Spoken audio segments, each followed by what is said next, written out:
If you teach your children 3 years reading, writing, and arithmetic, and leave the 4th years that is religion, then we'll get as a 5th year that is rascality.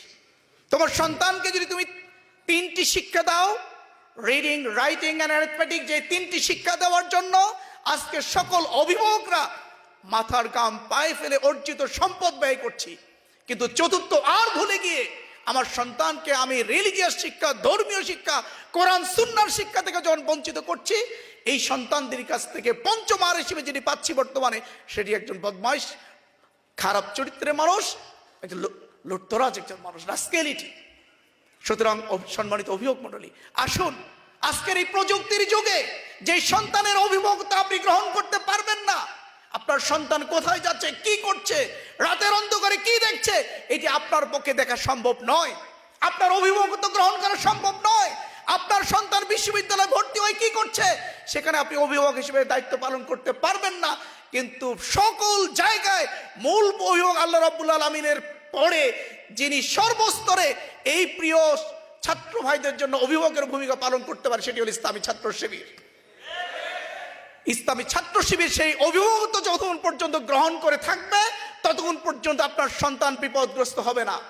একটি ঘটনা বলেই শেষ করব। বিশ্ববিদ্যালয়ের একজন শ্রদ্ধাভাজন শিক্ষক, professor, একদিন বিশ্ববিদ্যালয়ের সভাপতিকে ফোন করে বললেন, আমরা তখন বিশ্ববিদ্যালয়ের ছাত্র,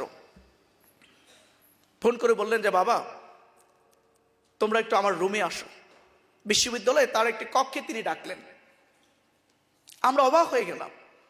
যেই শিক্ষকের সারা জীবনের পরিশ্রম ইসলামী ছাত্র শিবিরের এগেইনস্টে, তার লেখা, তার মেধা, তার যোগ্যতা, তার বক্তব্য সবকিছু দিয়ে তিনি ইসলামী ছাত্র শিবিরের বিরুদ্ধাচরণ করেছেন, সেই শিক্ষক এখন বলছে বাবা তোমরা একটু আমার রুমে আসো।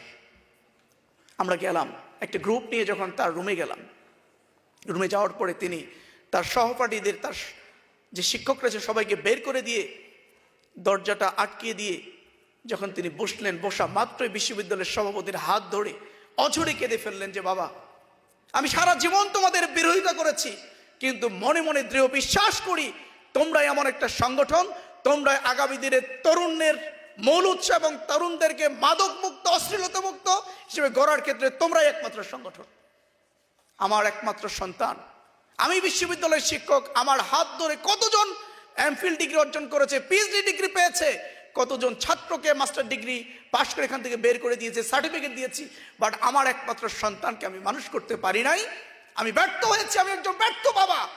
তাই তোমাদের কাছে করজোর অনুরোধ করছি, আমার এই সন্তানের অভিভাবকত্বের দায়িত্ব গ্রহণ করো। তোমরা, আমার দৃঢ় বিশ্বাস, তোমরা যদি এই দায়িত্ব নাও, আমার সন্তান সুস্থ হয়ে যাবে। আমরা একটা পর্যায়ে সেই শিক্ষকের দায়িত্ব আমরা গ্রহণ করেছিলাম সেই সন্তানের। আলহামদুলিল্লাহ, আল্লাহর কাছে দোয়া করেছিলাম, কঠিন এক চ্যালেঞ্জ, তার বিশ্বাসের আস্থা রাখা। আমরা সেই বিশ্বাসে আস্থা রেখেছিলাম, তার ছেলের সন্তানটিকে সুস্থ করেছি এবং সুস্থ করে তার ফ্যামিলির হাতে ফেরত দিয়েছি। এটার নাম হল ইসলামী ছাত্র শিবির। তাই আসুন সম্মানিত অভিভাবক মণ্ডলী, আমাদের সন্তানদেরকে ইসলামী ছাত্র শিবিরের হাতে তুলে দেব, আর ইসলামী ছাত্র শিবিরকে আমাদের সব কিছু দিয়ে সহযোগিতা করে ইসলামী ছাত্র শিবিরকে এগিয়ে যাওয়ার ক্ষেত্রে সহযোগিতা করব। আল্লাহ আমাদের সবাইকে সেই তৌফিক দান করুন। আমিন। আসসালামু আলাইকুম রহমতুল্লাহ।